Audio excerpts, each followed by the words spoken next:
Morning, everybody. It's a beautiful day here in Belsize Park. I hope it is where you are. I'd like to introduce Rabbi Shlomo Levin this morning. Really a coup for us. He's going to talk about the last Lubavitcher Rebbe, Rabbi Mendel Schneerson of righteous memory, who was a towering figure of the 20th century. Yes. Over to you, Rabbi Shlomo. Thank you. I do this with great reluctance. It's actually a more difficult thing for me to do than pretty much any of the other kinds of occasions when one speaks to our community, for a variety of reasons. First of all, I can't possibly do justice to this subject. The Lubavitcher Rebbe, Rabbi Menachem Mendel Schneerson, was such a huge personality, such a huge figure in 20th century Jewry, that in these 50 minutes or so that I have to speak, I can't get anywhere close to describing him. That's one reason. The second is because actually, as much as he was known, he was actually not known. He was an intensely private man, a deeply inward man. And for all of the photographs and the speeches and the talks, etc., people actually did not know the inner person. He never spoke about himself in all of those words that he spoke. And the third, the most important reason why this is so difficult for me is because without any doubt, the Lubavitcher Rebbe was and continues to be the most influential person in Lindy and my lives. It was our encounter with him that changed our lives and set us on our path. And for that reason, it is deeply emotional, and it is a part of our own journeys, Lindy's and my journeys, that takes us into places on our journeys that I'm not quite sure we're quite ready to unpack and to untangle and to understand even for ourselves. But there's no question that sitting here before you today, and in all these other years in South Hampstead, was directly due to the influence of this man about whom we're going to spend a few moments speaking about. There are others who have actually done a much better job than I'm going to be able to do, and I want to introduce you to a couple of books that I think you might find of great interest. They are not written for Lubavitcher Hasidim. They're written for a general audience, and I can tell you that both of them that I'm going to recommend are absolutely fascinating and riveting reads. So they're very different. The first is a book by Rabbi Adin Steinsaltz, the great Rabbi Adin Steinsaltz, who himself only passed away 2 weeks ago, one of the most influential people in the world today, and a person who Lindy and I knew well and who admired enormously. He was a person of enormous insight, and he considered himself to be a devoted follower of the Lubavitcher Rebbe. He wrote a book called My Rebbe by Rabbi Adin Steinsaltz. It's filled with amazing, beautiful insight, and it's worth a good read. I'm sure it's available on Amazon. The second is a more discursive book of more popular nature, etc., written by Rabbi Joseph Telushkin, who's a conservative rabbi in America, a hugely popular speaker, very articulate man, whose father happened to be one of the Rebbe's secretaries. And so therefore he has a deep inside story about the Rebbe and all of his many different facets. And it is simply called Rebbe by Joseph Telushkin.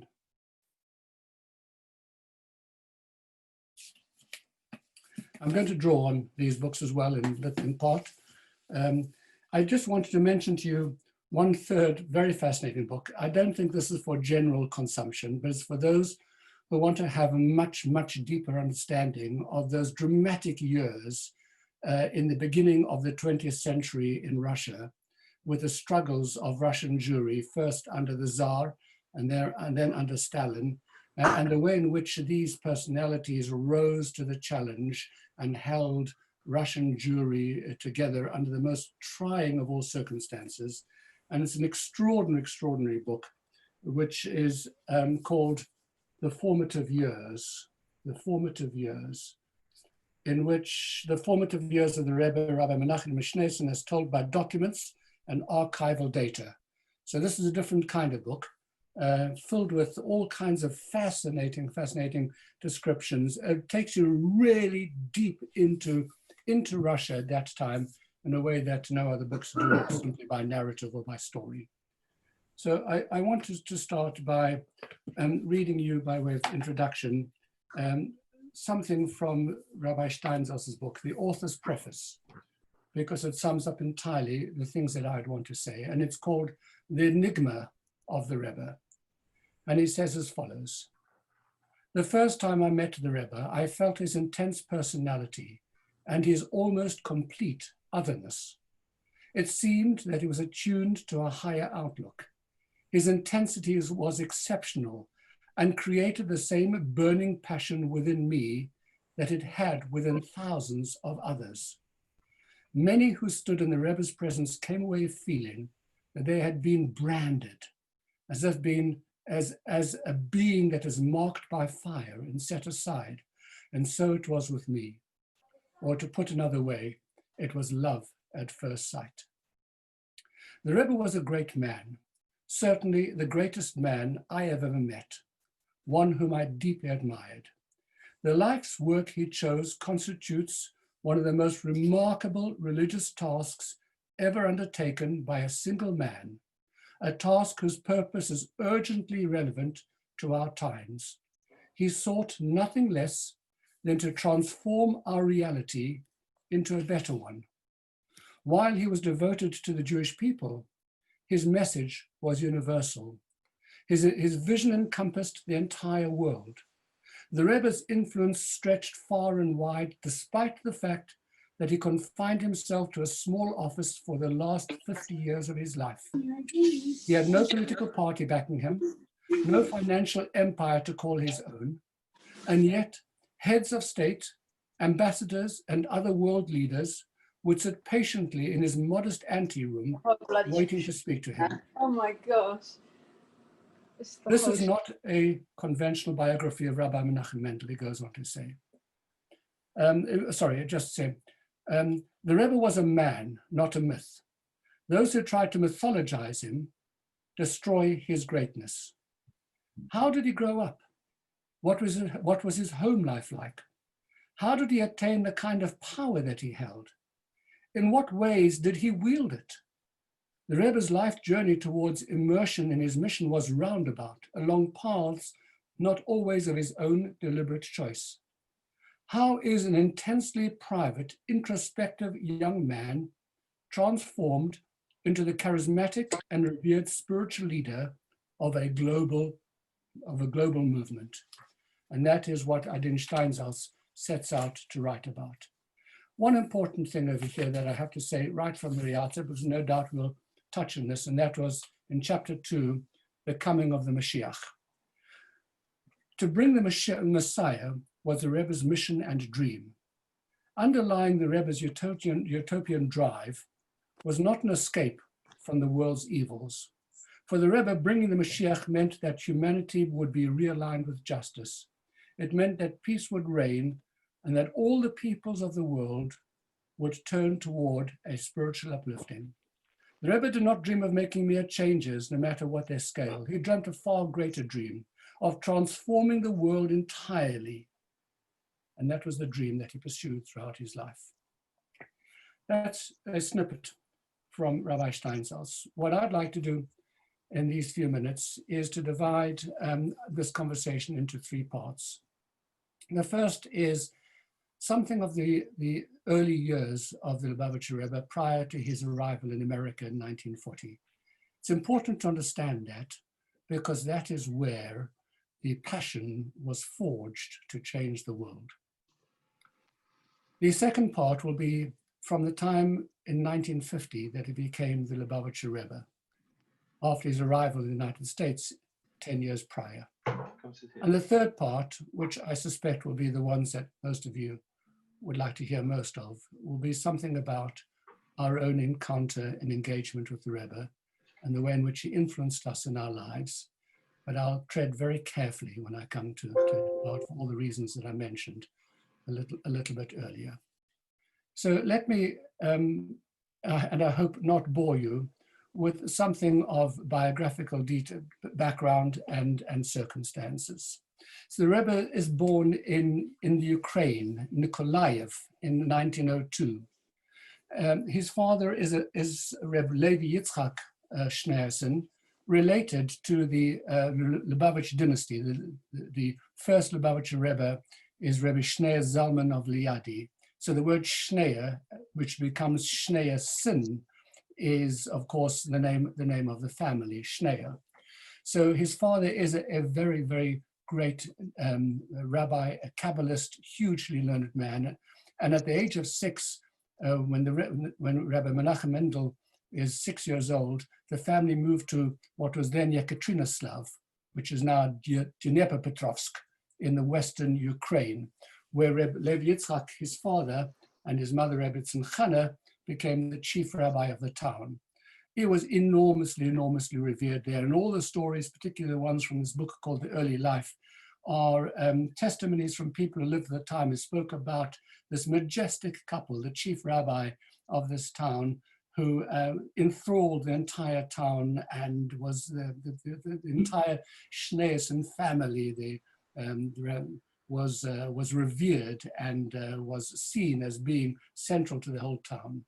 His father, by the way, served in Dnepropetrovsk until 1939, when he was exiled by the Soviets to Kazakhstan, and he actually died there, and the Rebbe never ever saw his father again from the time that he was exiled.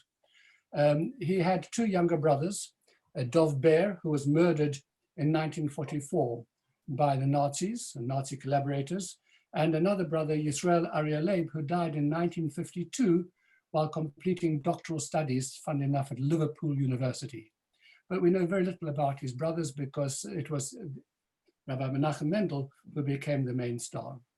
There are some, taking from this book called The Early Years, a couple of interesting snippets about his early years, and I read you just a couple of very short snippets. He said, this is from an eyewitness in the Schneerson home, somebody called Yeshua Sher, who went to live in Israel subsequently, and he said, "It's news to no one that the Schneerson boys were brilliant, multi-talented, and well-versed in many areas and disciplines of study. All their accomplishments and knowledge, one could accurately say, were totally the fruits of their own labor. They were autodidacts in mathematics, physics, social science, and philosophy, in addition to their aptitude in Talmud and Hasidic teachings." The story then is told again, taken from this book over here, just to give you some insight into the brilliance of these young people. The principal of Yekaterinoslav High School, a Jewish intellectual, visited Rabbi Levi Yitzchak at his home, and he posed a mathematical problem to the rabbi's son. This is the one to Rabbi Menachem Mendel, offering him 3 days to provide the correct answer. When the 16-year-old handed him the solution within half an hour, the professor chuckled, not bothering to look at it. Nonetheless, he took the paper home, and at 1:30 a.m., the professor phoned the boy's father, Rabbi Levi Yitzchak, and told him in breathless amazement that it absolutely defied belief, but his son's answer was indeed correct. So you're talking about a person who from the very outset is an absolute genius, an incredible, incredible mind, mathematically, scientifically, hungry for knowledge, self-taught, reading widely, learning different languages, fluent in Russian and already in other languages as well. By the time he was 11 years old, his teacher came to his father and told him, "I have nothing more to teach this boy."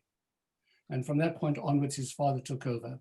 At his bar mitzvah in 1915, which was in the midst of World War I, the guests who were present, he gave a talk.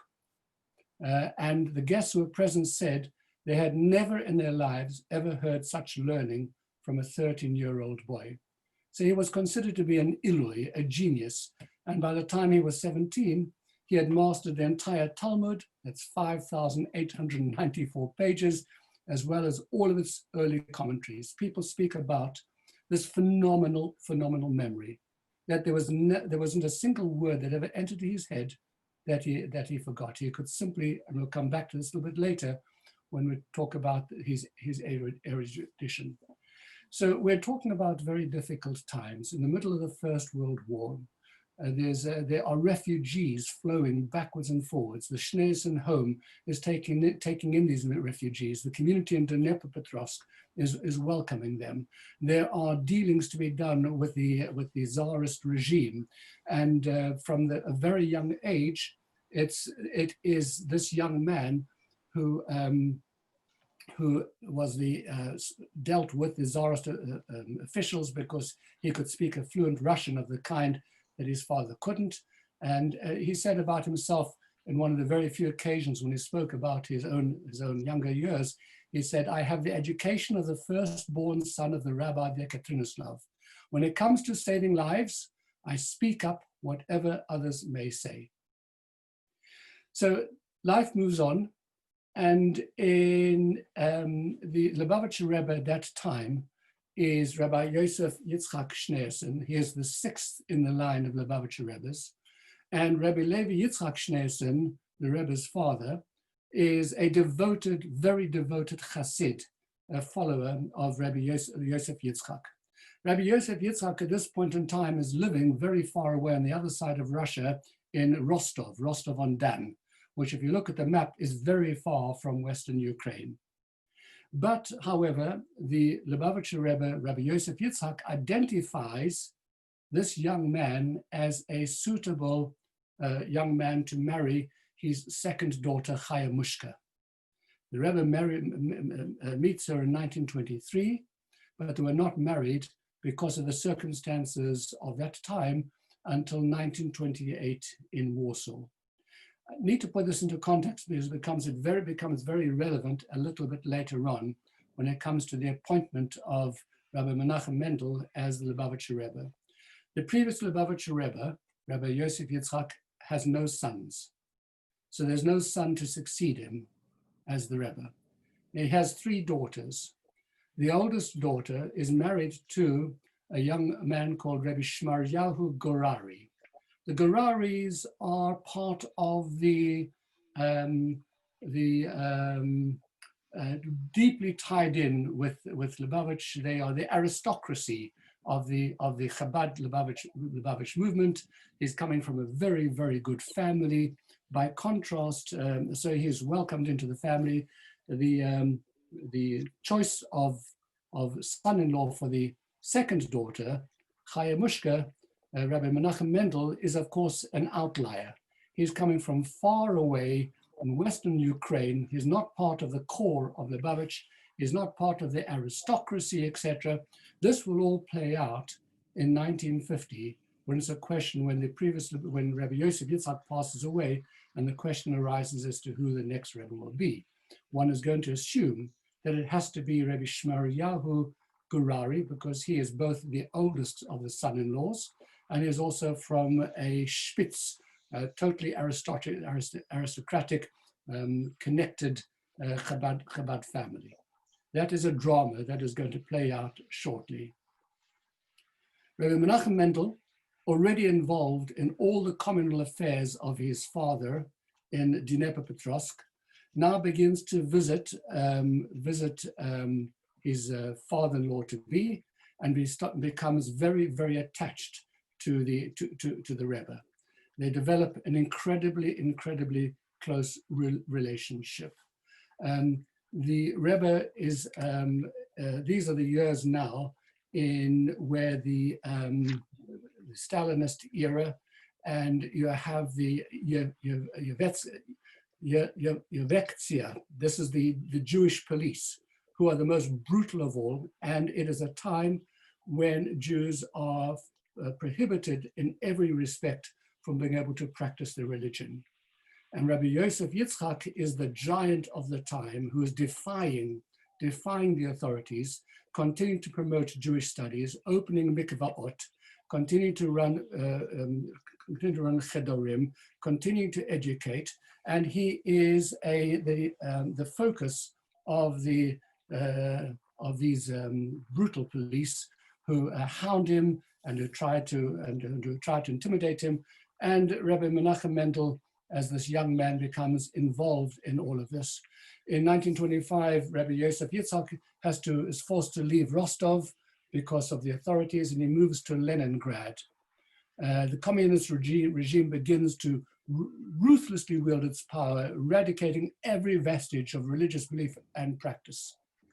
Significantly then, in 1927, the Lubavitcher Rebbe, Rabbi Yosef Yitzhak, is arrested for his activities, and he is taken to the infamous Spolona prison and dealt the death sentence. Extraordinary things happen. There are dramatic scenes.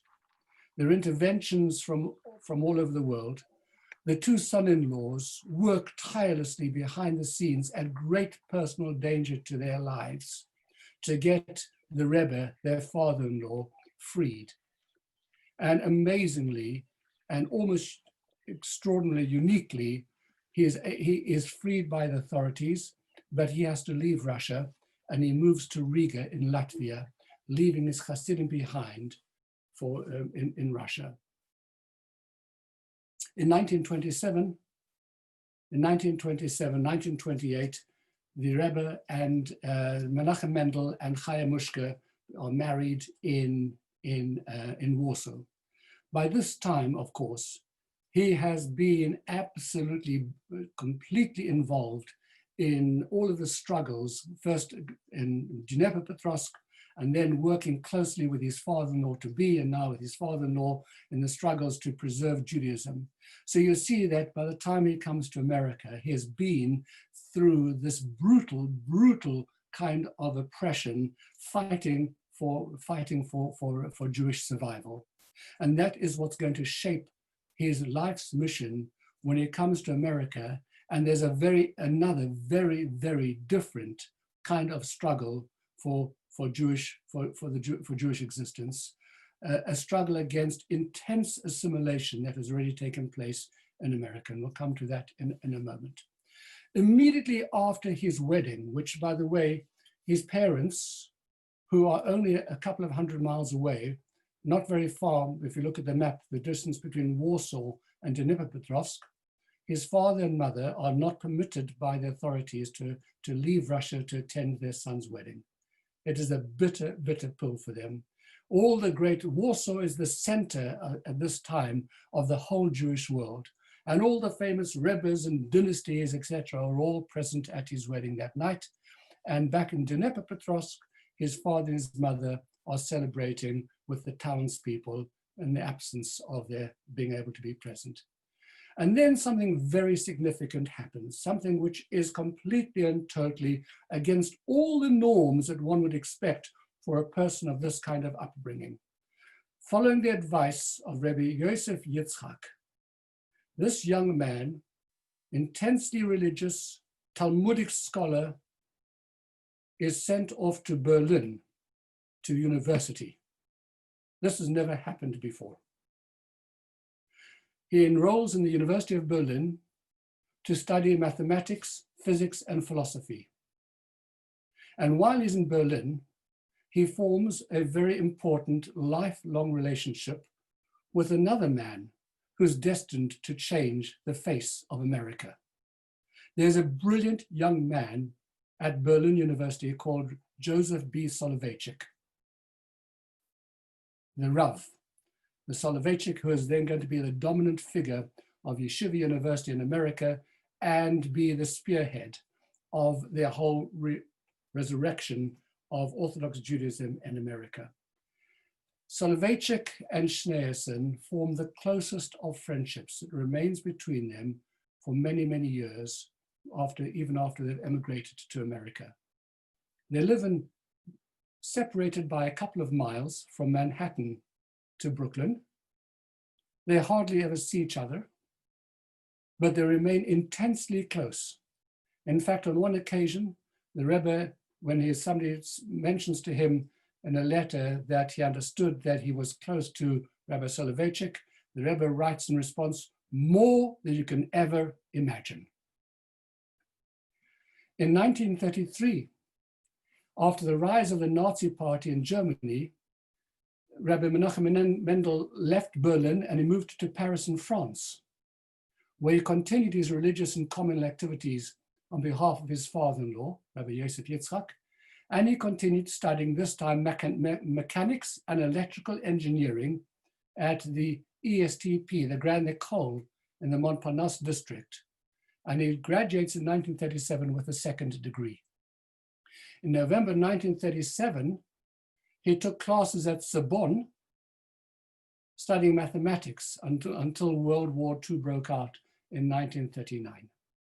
So here's a young man who, on the advice of the previous Lubavitch Rebbe, with great prescience, understanding that there's going to be a task that is going to require a person to be secularly educated, something which was eschewed completely by the entire generation of Hasidic leaders. But this young man has to, for credibility, to be able to speak with authority, has to have proven that he is as good in all of these secular subjects as anybody else, if not better.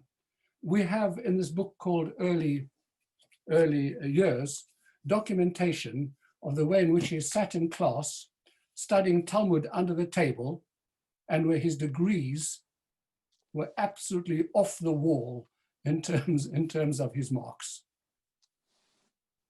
So he's in the middle of the war. Rabbi Yosef Yitzchak is miraculously, through the intervention of the American president, plucked out of burning Warsaw and brought to America in 1940. And 3 days before Paris fell to the Nazis, Rabbi Menachem Mendel and his wife, Chaimushka, fled to Vichy and then to Nice, where they stayed until their final escape from Europe in 1941. So his father-in-law arrives in 1940 and sets up in Brooklyn, New York, Crown Heights, and he arrives a year later in 1941 with his young wife. Rabbi Steinsaltz describes the arrival of the Rebbe as follows. The Rebbe was 39 years old when he and his wife arrived in the United States and settled in Crown Heights. He worked at the Brooklyn in the middle of the war, Second World War now. So he's lived through the First World War. He's lived through Tsarist Russia. He's lived through Stalinist Russia. He's lived through war-torn, fleeing from the Nazis in Europe. He manages to escape Paris just in time with his life. And now his father is exiled. He never sees him again. And his brother is, he never sees his brother. His one brother is taken off to the camps, and his other brother moves to, I think later to Israel or to London. So he says over here, says Steinsaltz, the Rebbe was 39 years old when he and his wife arrived in the United States and settled in Crown Heights. He worked at the Brooklyn Navy Yard at that time. Years later, the Rebbe told someone that his work at the Navy Yard was his way to thank the country that had saved him and to help with the war effort. As the man recalled his conversation, the Rebbe explained that he had supervised the electrical installation of naval battleships. So he's used his great expertise to the war effort. And Steinsaltz says something really interesting to my mind. I do not think he was particularly interested in America per se. He was thoroughly European. The years of wandering through Europe had left their mark on both the Rebbe and his wife. The Russian culture of their birth was supplemented by impressions and studies gained in Germany and France. By the time he arrived in the States, the Rebbe could read more than 10 languages and fluently speak 7. As soon as he arrived, the future Rebbe joined Rabbi Yosef Yitzchak's staff, which included his brother-in-law and some other key people. Now we need to see this, understand this one really important point. In 1940 America, Judaism was a wasteland. There was a very strong, throughout America, it was conservative and reform, and particularly reform, that had the stranglehold on Judaism. There was a very strong sense that orthodoxy in the New World was dead. There was no way that it could flourish. America was different. The Lubavitcher Rebbe, Rebbe Yosef Yitzhak, arrives, and the first thing he says when he sets foot on American soil, he says in Yiddish, America is nicht anders. America is not different. We are going to rebuild from the brands of the conflagration in Europe, from the survivors. We're going to rebuild Orthodox Judaism. That is what they set out to do. One cannot imagine what a ridiculous aspiration that was at the time. It seemed completely and totally implausible. It couldn't happen in America. That's what they set out to do. By this stage, the Lubavitcher Rebbe is paralyzed. He's losing his capacity to speak. He's only writing. And his young son-in-law, Menachem Mendel, who is unbelievably close to him, and his older son-in-law, Shmaryahu Gurari, are working flat out to fulfill the Rebbe's directives. In 1950, the Lubavitcher Rebbe, Yosef Yitzhak, passes away. And there is a lacuna. There is no Rebbe. The question is, what is going to happen next? Well, it's obvious. Rabbi Shmaryahu Gurari has to become the next Rebbe. He's the oldest son-in-law and is a scion of the important families of Chabad. He is a knowledgeable man. He's a great Talmud Chacham. He's very well versed. By contrast, you have this other young man who is completely untraditional. He is, first, for one thing, he's not walking around wearing Hasidic garb. He's wearing a regular suit and hat, but not the old kind of hat. It's a hat which has got, God forbid, a couple of, what do you put, the indentations in it, with the brim down. This is modernity. You don't wear this kind of thing if you are a Chassid. And he's minding his own business. He does not want to be the Rebbe. He defers to his brother-in-law. And worst of all, who has ever heard of a Rebbe who has been to university? 3 universities. So the die is cast. There are young people, young Chabadniks, young Lubavitchers around, and they have sussed out that there's something more to this man than meets the eye. They know that he is a big Talmud Chacham. They pester him with questions every time they see him. He has succinct, deep answers to all of their questions. And a groundswell of movement, begins to build during the course of 1950. That actually, this is the man who has to become the next Rebbe. And he resists. No way, Jose. He wants nothing of it. And they pester him and pester him and pester him, and the groundswell becomes a tsunami.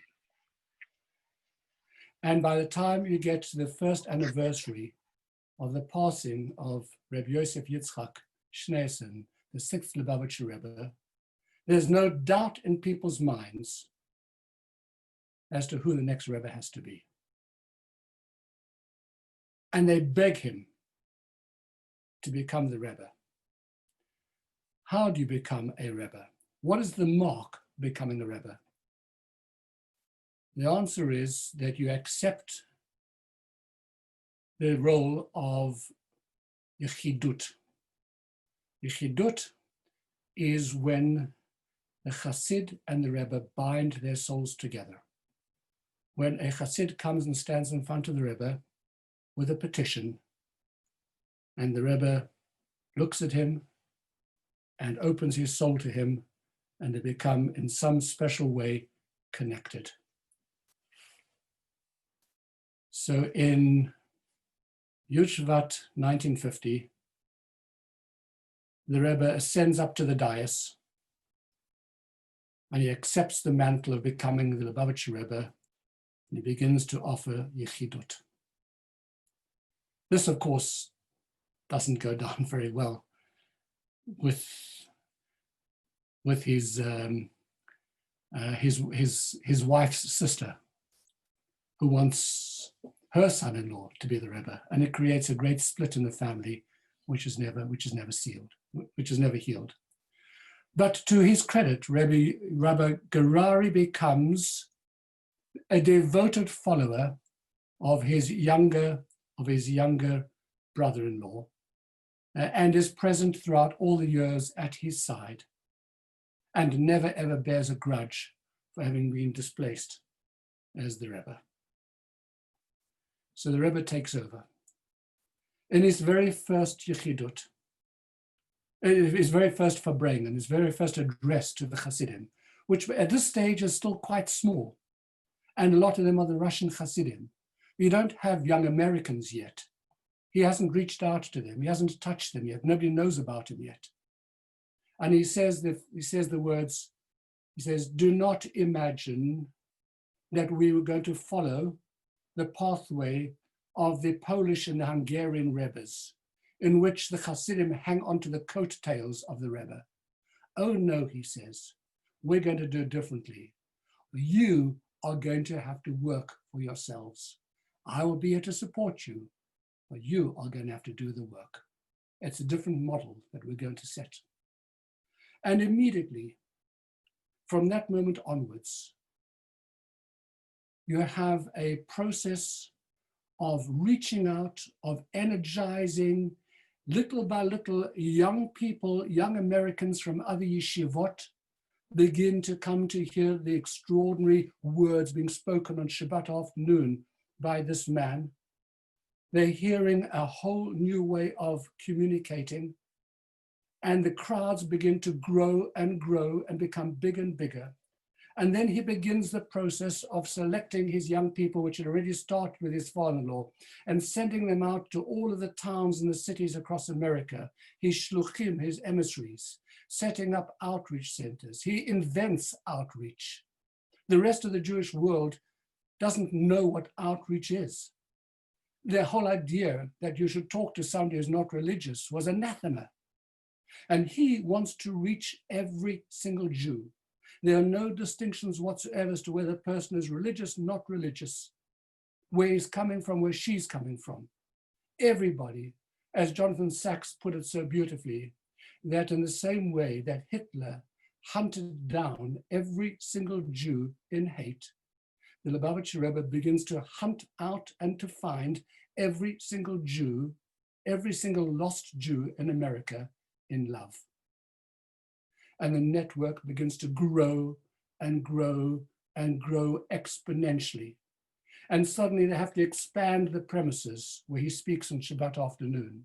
And it expands and expands and expands. And suddenly he's talking to university professors who are coming to see him as well, because he can talk their language. He can discuss mathematics and philosophy with these influential people, Jews who are on campus and who can influence other young students. And he begins a revolution. America is turned on its head. Suddenly, orthodoxies begin to flourish. There are emissaries taking up these positions in all the major towns. And as they're becoming more successful, they're bringing out other young people. And significantly, the Rebbe does something which nobody's ever done before. He liberates women. He creates a women's organization, and he turns them into activists. Not the kind of activists who ever want to stand alongside men in a partnership minyan. That's not for them at all. His activists are going out over there, touching people, connecting with people, touching the souls of people, inviting them to their homes, doing things, educating, teaching. He wants educated women. There are women who are studying controversially studying Talmud, he says, it's ridiculous that educated women should be barred from these studies. Even though Maimonides said, based upon the Talmud, that women should not study the Talmud. He said that was for uneducated women. Times have changed. He wants women who understand Chassidut, who can talk philosophy, who are as powerful as the men, even more powerful. He wants them to run campaigns. And the women's organization becomes one of the most powerful forces in Lubavitch, more effective in many respects than the men. He has liberated women. We don't have the concept of a rabbi going to a town. And he has shluchim and shluchot, men and women. They're partners. The women are partners with their husbands. One is not higher than the other or better than the other. They do different things. It's an extraordinary revolution. I need to tell you now about some of the things which happened in 770. There is this immense, immense workload. I stood there and saw the mailman arrive, carrying huge sacks of mail on his shoulders and dumping them in the office. The Rebbe read every single letter. The voluminous correspondence, fills that have been published in English and in other languages, of course in Hebrew, fills volumes. They are filled with people writing to him about everything under the sun. And to everybody, he has an answer, an insight, something special to say. There is wisdom there of an extraordinary nature. Then there are the Fabramans, the get-togethers, where he'll sit on a Shabbat afternoon, and for 4 or for 5 or for 6 hours, there will just be a flow of knowledge, quoting from across the entire spectrum of Jewish sources, verbatim, without a book open in front of him, from the Talmud, from the Kabbalah, from Hasidic teachings, from here, from there. And the people stand there and they listen, and those with the extraordinary memories sit afterwards and they reconstruct what he said and they send it into him to be published, and these become his published writings. There are people to organize, there are yechidus. These are the people who want to have a private audience with the Rebbe. It starts twice a week at night, beginning at about 10 o'clock at night and ending at 3 or 4 o'clock in the morning. And I can tell you, having had the privilege of being in his presence, you would be told to come along at a certain time. You would wait. There'd be crowds of people waiting for their turn to go into his office.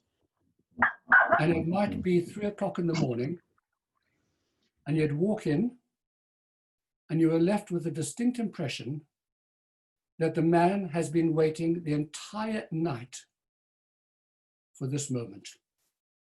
That's what he made you feel. Later on in his later years, the yechidus comes to an end. He's no longer able to do it. So instead, on Sundays, from morning until night, he stands, never sitting, at a lectern, and there are lines and lines and lines of people stretching all the way around the block who shuffle along for a few moments with him, in which he'll give them $1 or $2 and connect with them.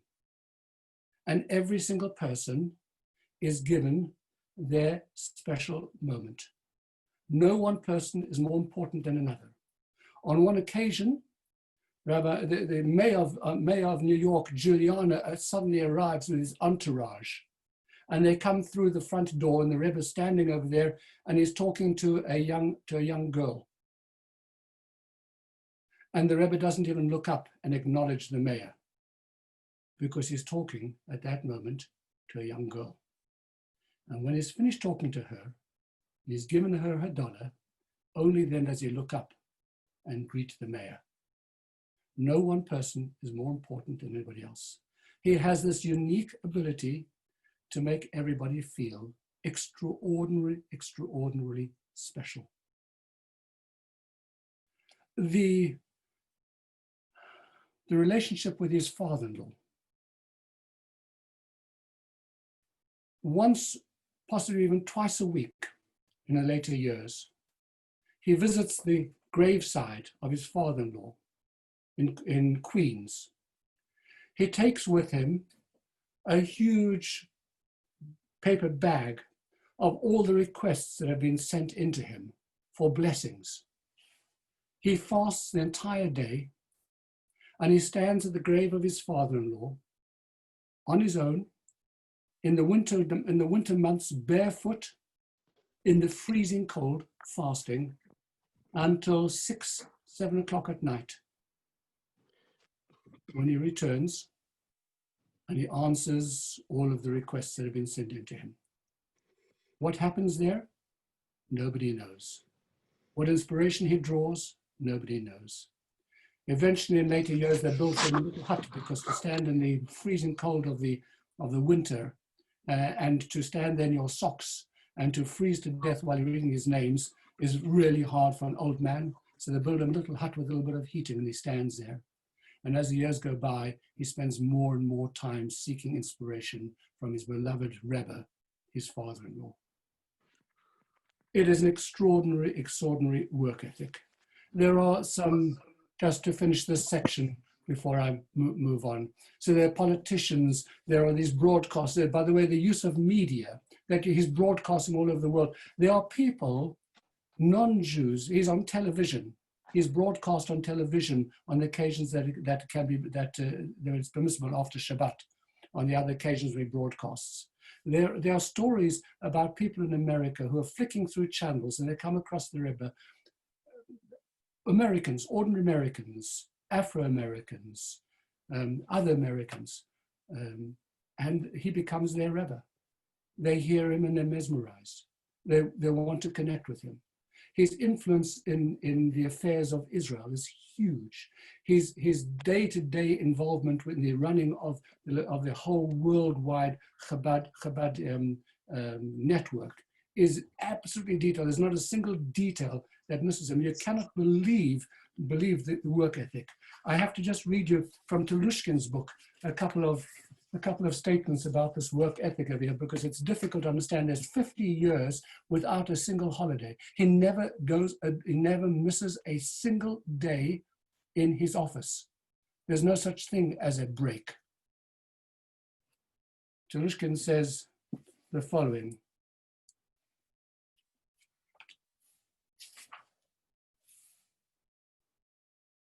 A man comes to him, a man called Rabbi Herbert Bromser, is an Orthodox rabbi of a non-Lubavitch background, and is absolutely overloaded with work. He comes to complain to the Rebbe that he's taken on a task in conversion, etc., which he simply can't carry. And he comes to the Rebbe and he says to the Rebbe, "I'm tired." And the Rebbe answers him, "I'm also tired. So what? So what?" Rabbi Tzvi Segal, a community activist, after a very long career in the rabbinate, is asked by the Rebbe to do something that is extraordinarily difficult. He says when he returned, he came back and he said, I came back and I gave the Rebbe a report, and I concluded that the Rebbe should know that this was not an easy task for me. It was instead very difficult. And the Rebbe looked at me quizzically and said, "Rabbi Segal, since when did you make a contract with the Almighty for an easy life?" Rabbi Adin Steinsaltz writes a letter to the Rebbe. "I told the Rebbe I find it hard to carry on with all that I had on every day."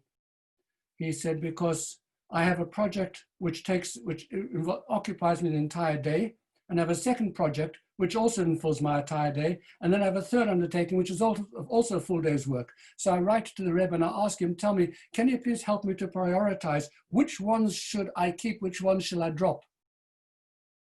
The Rebbe answers him with one sentence: "Continue all these things that you're doing and add more to all of them." It's relentless. That's him. He demands of everyone that they give beyond what they can give. Let me spend just a few moments talking in a more personal sense.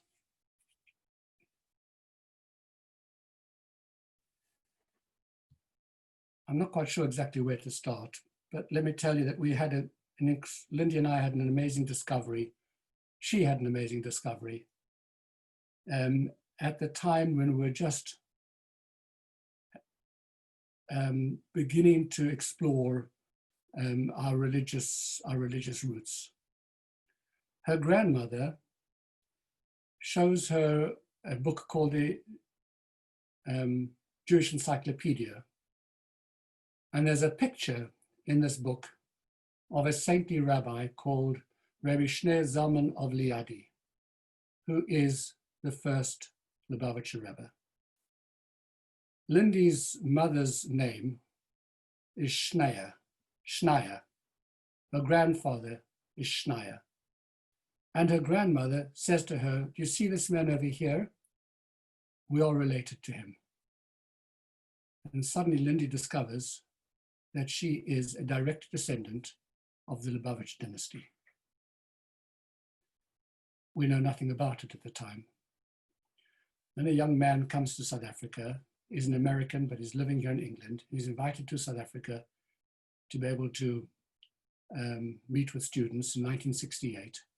His name is Rabbi Shmuel, very influential person in our lives. And he stands up and meets with students. We're at university and we connect with him. We go to hear him because there's a young rabbi who I've become close to as I'm exploring, a young Orthodox rabbi, and he tells me about this thing called Lubavitch, and I'm studying philosophy, and he tells me that this Lubavitch is really very interesting because they're very intellectual and they connect intellect with emotion in a very interesting way, and that sounds philosophically like a very interesting idea. And I'd never heard of Lubavitch. I thought maybe it was a kind of food like lokshen or something like that. We go hear this young man, but the long and short of it is, without having all the time to speak about it now, was that he inspires us, and as a result of that, I go to abandon my other plans for traveling in Europe that December, and I go to a Chabad yeshiva. 1967-68 is a turning point in the world. It's after the Six-Day War. There's a whole resurgence of Jewish identity. It's the beginning of the Baal Teshuva movement, and the Lubavitcher Rebbe is at the forefront of it. And we become involved. We hear about the Rebbe, and a year later, I travel to New York in order to meet this man. I have my first encounter with him. I'm given a slot. Normally, these slots are so pressured that you're in for a minute or two before you're ushered out again, because there's so many people who want to see him. I'm given at least half an hour. And I have a whole long list of questions. Some of the questions were ridiculous. I'm going off to yeshiva. I'm going off to a Lubavitch yeshiva. I asked the Rebbe, is it permissible for me to read Time magazine in yeshiva? The Rebbe says to me, yes, given who you are and where you come from, it's permissible for you to read Time magazine in yeshiva. I'm the only boy who reads Time magazine in yeshiva. Is it permissible for me to be in the Lubavitch yeshiva and still shave? There's an answer. Rebbe, I'm finding that when I say the Shema and I put my hand over my eye and I say Shema Yisrael Hashem Elokeinu, there's a voice shouting inside of me, forget it, kid, this is not you. You're getting involved in something which is not yours. You don't really believe in this. You're not part of this world at all. What shall I do? He says, you should just take it easy. You've come a long way in a short time. Have patience. There's a man there who is, in his presence, this is not a charismatic man in the usual way. There's no waving of hands and gesticulations and external sorts of smiles and all the stuff which you associate, waggling of hips or whatever it is. There is something when you're in his presence where you feel absolutely as if those piercing blue eyes have looked deep into your soul and you are, something is touched inside of you. You can't explain it. It's just too deep. And you realize that you have a sense that if the whole world were to be turned upside down, this person over here has stability. There's a solidness. There's an intensity. There's something absolutely authentic. You can't explain it. It's as if you're standing in the presence of truth. And he touches your soul. But you realize as well that this is a humane, compassionate man. He understands who you are and where you've come from. This is no religious fanatic. He may be incredibly learned, a Kabbalist, he may be incredibly orthodox, incredibly demanding, but he understands human beings. He cares about human beings. Lindy and I effectively become his followers. We stand together before him at a time when we're having great difficulty because we've become religious and because our parents, and her parents in particular, because she'd come from a much more secular background than me, are deeply, deeply, profoundly against our relationship. They don't want us to be married. I'm a religious fanatic. I'm the wrong person to marry their daughter, an only child. But she's a Schneerson. She has it inside of her. And you can't fight that. We stand in front of the Rebbe, having eloped, and we say to him, it's too difficult. We're up against incredible obstacles. And he looks at us and he says to us, and when he smiles, it's an incredible, incredible smile. The room has warmed up. He said, I believe as I've always believed, in your union. He holds us together. He tells us to go ahead. Later on, we ask questions about living in Israel. We desperately want to live in Israel. We've studied in Israel and we want to remain there. And he says to us, your place is in the diaspora. That's where you belong. That's where you will do whatever needs to be done in your lives. I study for smicha. It's a long, long, long journey until eventually I become ordained as a rabbi. It's a big moment in my life. I've been working part-time for the Lubavitch Foundation here in London as a student counselor. I traveled to America because the question is, what is next? My father-in-law has invited me to go into business with him, but I've also had an invitation from Lubavitch to work with him full-time. It's a slam dunk. One knows what one has to do. Of course, one has to, once you set yourself in this path, you have to devote your life to working for the cause. You are a Lubavitcher. There are things which you can do. Visit the Rebbe to ask for his blessing. I go in and I tell him that I have this choice in front of me. But the Rebbe is not a conventional man and is very far-seeing. And he looks at me with his piercing eyes and he says to me, you will find the fulfillment of your Yiddishkeit in business. And I walk out stunned. And Rabbi Vogel, who's standing outside, ready to embrace me and to take me in as the new employee of Lubavitch Foundation, said, what did the Rebbe say? I said, he told me to go into business. So I went into business. But I've struggled for all these years to become a rabbi, and now I have to go into business. Years later, I find myself in the position of standing in the pulpit in a little shul called South Hampstead with half a dozen old men shuffling around, and David Turner and Sylvain Reinhold and the Khazriels as the young Turks of the community, still hanging in and deciding to try and make a go of Belsize Park, which is a dead ringer. There's nothing to be done over here. There's no hope for Belsize Park, but they're hanging in, they're committed. And I'm in business.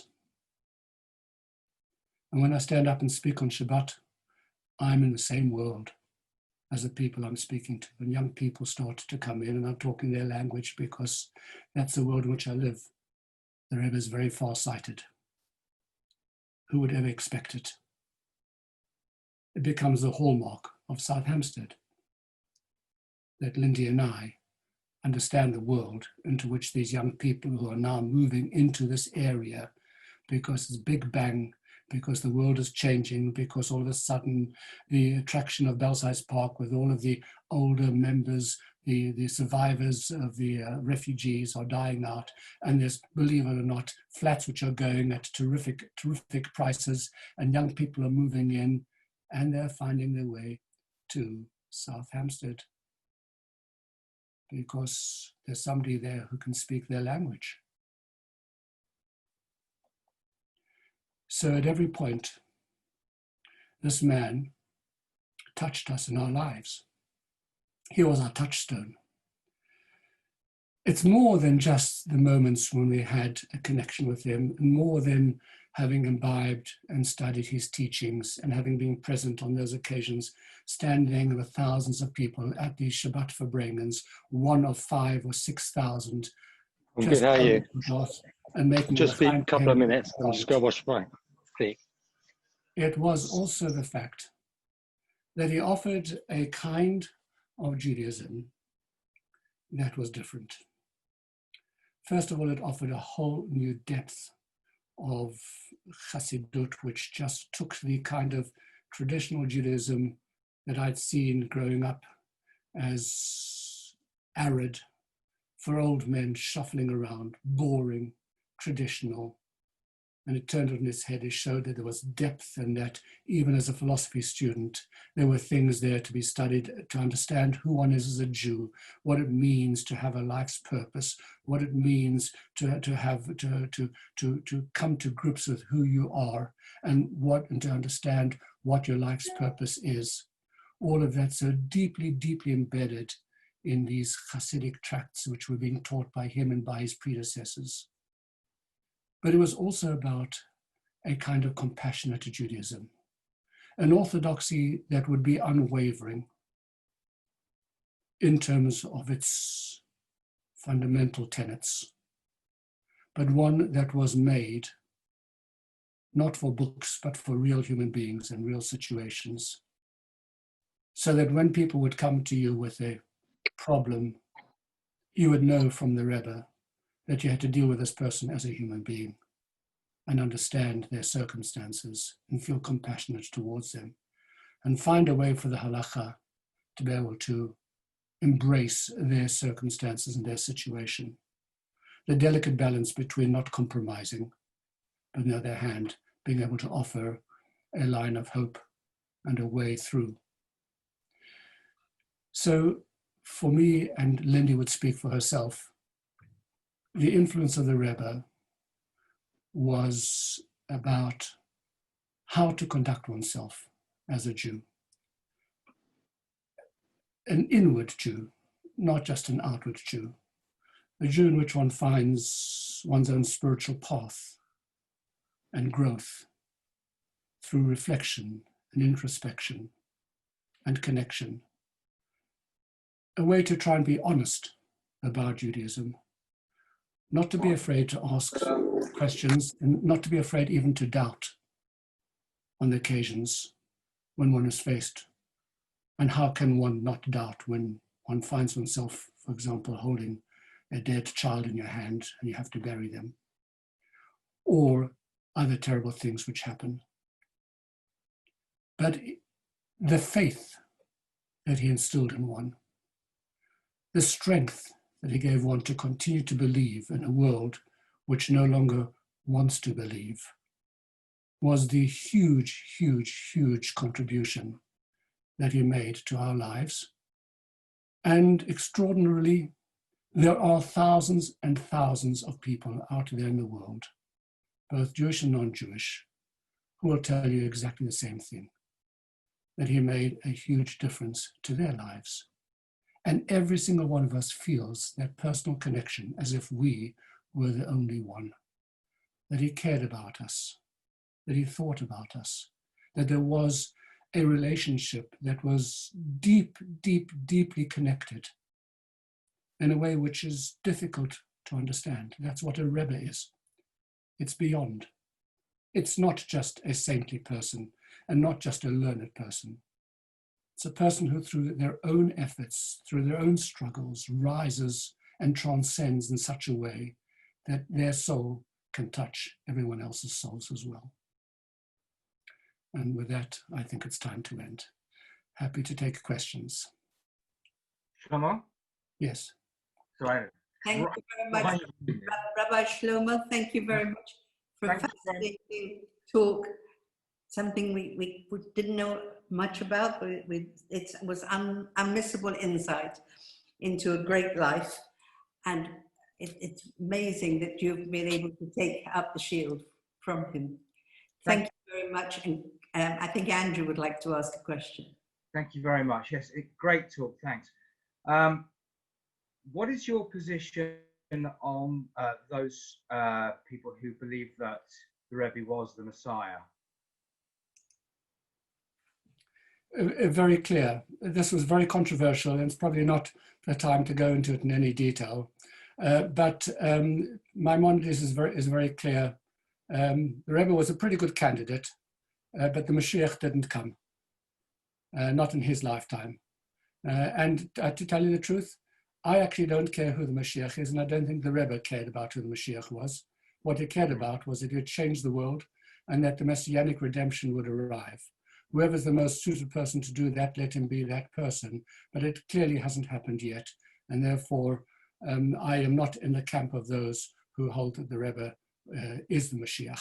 The Rebbe, Mashiach has to be somebody who is alive, and sadly, the Rebbe is no longer with us.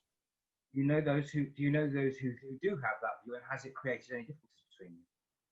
There are certainly those who believe that very strongly, particularly in Israel. You'll find, there's a very strong Mashiachist. To my mind, I just don't understand. It doesn't make any sense to me. I can't understand why one's to go around shouting Mashiach, Mashiach. The Rebbe spent his entire life trying to bring the Mashiach. That is what we should be trying to do through acts of goodness, of kindness, of changing the world. Who the Mashiach is should not be our concern. To name a person as a Mashiach, one person, and to pin your flag to that person, to me makes no sense whatsoever. Thank you. Tom has a question. Rabbi Shlomo, thank you very much. It was such a deep and heartfelt talk. It feels a bit sacrilegious to ask any questions, but if you don't mind. Please. It seems that the secular education was a very strong element in forming the Rebbe. Did he encourage his young followers also to get secular education? I'll answer that in two parts. I can tell you that for those who were already in secular education and who wished to leave secular education in order to pursue Jewish studies, the Rebbe was very, very insistent that they should conclude their studies first. He did not want anybody to break off what they were doing. There was a value in doing that. The same thing applied actually in our lives. The Rebbe said to me, I should take my studies to their logical conclusion. In terms of the young people who were growing up in the frum world, the great concern relating to secular education was not so much of the nature of the secular education itself, as much as what was happening on American campuses. American campuses, in many respects, were becoming illiberally liberal. In other words, they were becoming places not so much of education, but of freedom of social expression and of sexual freedom, etc. The Rebbe did not feel that that was a good environment for his young people to be in. And those who did become, and there were many, many people, some, remember, the Lubavitch movement became a coalition, so to speak, of two different groups of people. Put in very simple Yiddish terms, the Geborners and the Gevorners. The Geborners means the ones who were born into it. The Gevorners means the ones who came into it. The Lubavitch was greatly enriched by those many thousands of young men and women from all walks of life who came into the movement from secular backgrounds and became observant. They brought a freshness, a different kind of thinking, an ability to communicate, and secular knowledge, etc. It was also important that there should be a core of people who remained, forgive me using this term, untainted by secularism and who had the intense religiosity, and they were the ones who had actually grown up within the system. Those who took secular studies were recommended to take them through not on campuses, but rather through correspondence courses. But it wasn't encouraged for young people grown up in Lubavitch to go to have the secular studies, given the fact that there were so many already now in the movement who already had advanced secular studies and could contribute their knowledge overall. Thank you. Can I ask a question? Yes, please do. Many thanks, Rabbi Shlomo, for an illuminating and very enjoyable talk. I would like to ask you why there is no successor to the Lubavitch Rabbi. It's very simple. There was just no one of his stature. No one who, lots of brilliant people, Adin Steinsaltz was an extraordinary man. The Time magazine said that an intellect of this kind is born once in a millennium. He was a man of great insight. He had huge numbers of followers. He himself was just a follower of the Lubavitch Rebbe. Nobody could cut mustard. There has been no one. And I tell you the truth, it bothers me very much, Judith. The reason why it bothers me is because there is a Jewish tradition, it's actually even in the Talmud, that the one sun never sets in the Jewish world before a new sun has risen. And the Rebbe passed away in 1994. I haven't seen another sun rise. And to my mind, the Jewish world remains utterly leaderless in terms of a person of the stature of the Lubavitch Rebbe who was a Rebbe for the whole world. There are lots of Rebbes, but they're Rebbes for their own sects. They're hugely influential in Israel politically for their sects. Therefore, as a consequence, they have an influence in the government as well. But there's no one who cares. Can I tell you, for some reason, many years ago, in circumstances which I can't describe now, I went to Finland for a weekend, and I met the Finnish community. I discovered that most of the young women had gone to Israel, and there were lots of young men who couldn't find Jewish women. So they married non-Jewish girls in Helsinki. And a rabbi came along, an Israeli rabbi, and he waved a magic wand, and overnight all of these non-Jewish girls were converted. It was never a proper conversion, it was just a magic wand. After the visit, I wrote in great detail about some of the extraordinary personalities I'd met, described all these people in a letter to the Rebbe in very great detail. And I told him about the conversion, and the Rebbe said to me, and I'm ashamed to say that it is not something which I ever fulfilled. The Rebbe asked me to try and use my efforts to ensure that there was a proper conversion, that their conversions were regularized. So I approached the London Beth Din at the time, because I wasn't the rabbi of, this is long before South Hampstead, so it's a long time ago. And I approached the London Beth Din and I told them the story, and I asked, as the closest Jewish community to Helsinki, whether they would assist. And the Dayanim looked at me in astonishment, and they said, "Why do you want to bother with Jews in Finland? isn't there enough for you to do here in England? And I came away thinking to myself, well, there you are, you see, there's a difference. There's a man sitting in a little room in Crown Heights in New York, and he is agitating and worrying about Jews far away in Finland. And these guys next door couldn't care less.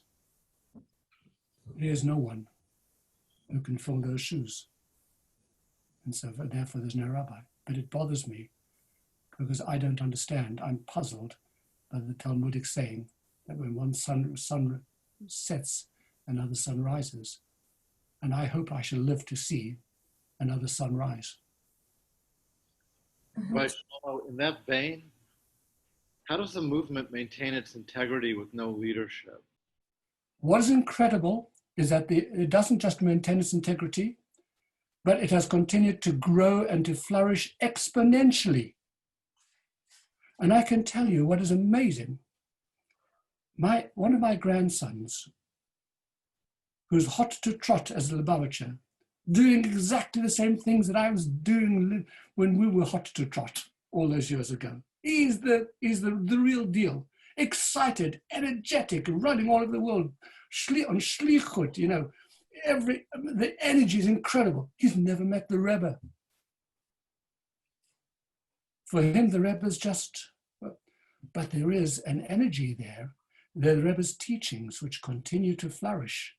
It's the philosophy, the theology, it's the whole thing. And it is this incredible network which just continues to grow and grow and grow because the message was compelling. And young people today need to have an ideology. Every young person needs to be an idealist. If you're not an idealist when you're young, there's something fundamentally wrong with our complacent lives. And young people today, young Jews today in the Lubavitcher movement are fired by the idealism of the Rebbe, by this massive, huge vision, and they buy into it. And they become excited by it because young people need to be idealists. It's okay when you're older. And then you forget about being an idealist and you just go for a comfortable life. But young people need to be fired up. And one of the problems with our world today is that there's nothing that fires young people. And in Lubavitch, there's still something which fires them. It was the Rebbe's vision for the world. And it's a compelling vision. And so they buy into it because they know that it's good and that it's truth, and they want to change the world. They want to touch people's souls. That is something which never dies. And that's how this movement has continued to be alive. But it's not without its cracks, not without its tensions, not without its problems, and not without numbers of young people falling off the edge in the religious world today. So I don't want to pretend, Danny, that it is a complete bed of roses. It is an extraordinary phenomenon, but it's not one without its problems. We have a last question.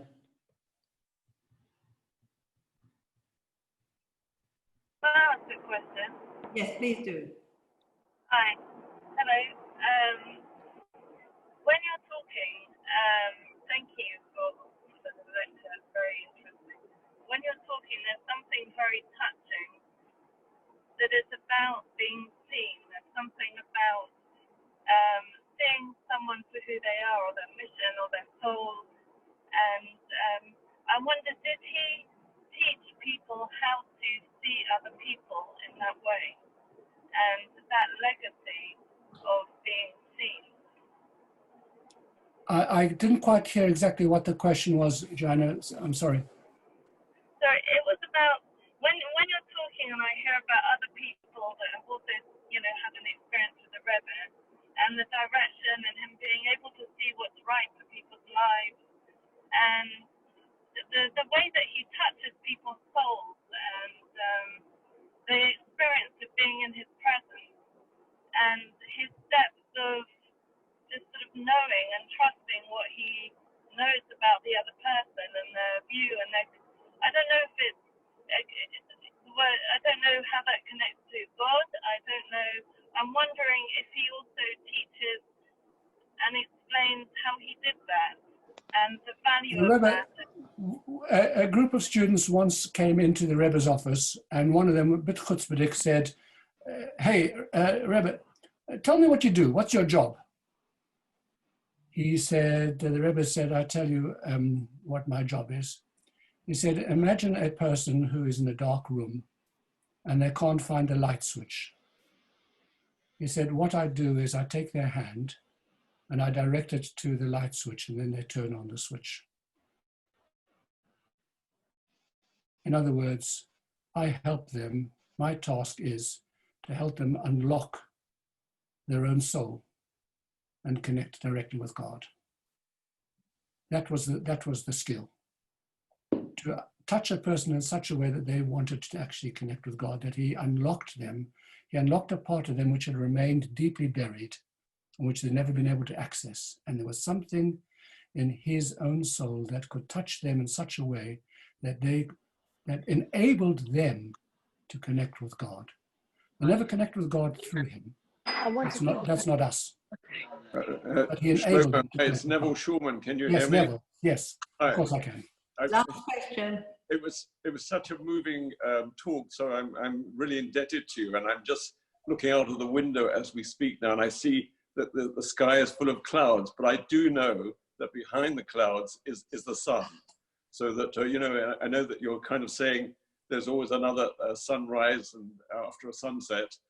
But we know that behind the clouds there is a sun. That's all I wanted to comment. Thank you so much. Yes, Neville, I want to comment as well, because you and I have had conversations, mainly on, it has to be said, on Yom Kippur, on the occasions when you're on, I don't mean this in denigrating way, on the occasions when you're in shul. We've spoken about what it's like to stand on a mountain, on the side of a mountain, hanging on with your crimpins and by your fingernails, with a great vortex down below you. And the karma, you know, the sense of having to, in that moment, to know who you are, that your life, in a sense, it's a moment of reality. It's a moment which you can't get in any other way. And, you know, you've described that to me as, you know, in some of your moments of great fear as well, and trepidation. And we've always said that one seeks for the same kind of experience in a spiritual way without having to actually be on the mountainside. But there are times in the life of Lubavitch where you felt that the Rebbe was making so many demands on one in terms of the expectations that for one's own life, it's as if you were standing on the side of that mountain. So in a sense, we in our conversations have become soulmates in very, very different contexts. That's very kind of you indeed, Shlomo. I mean, I do feel that we're soulmates, but you're higher up the mountain than I am. But I'm following in your footsteps. I'm trying to get there to the summit, but you're always leading me, so that I'm indebted to you. Thank you so much indeed. I just want to say before we end this, hakarat hatov, acknowledging kindness, is a very important principle in Judaism.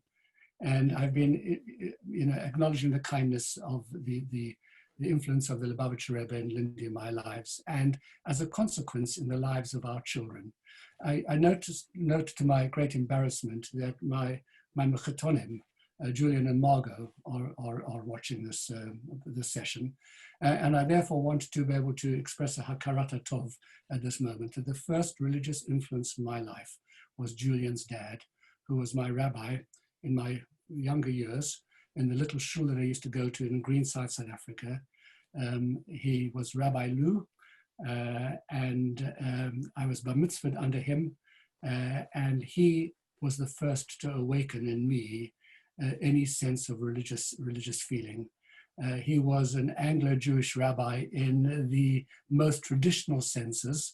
He was probably as far away from the Lubavitcher Rebbe in terms of style and theology as one could imagine, but he was the exponent of a kind of sane, decent, compassionate, and I'm not going to use the word middle ground, because middle ground is the wrong word, but everything that the centrist orthodoxy stands for, the United Synagogue to this day, the place in which all Jews can feel comfortable, from the most religious to the least religious, was the legacy of the United Synagogue.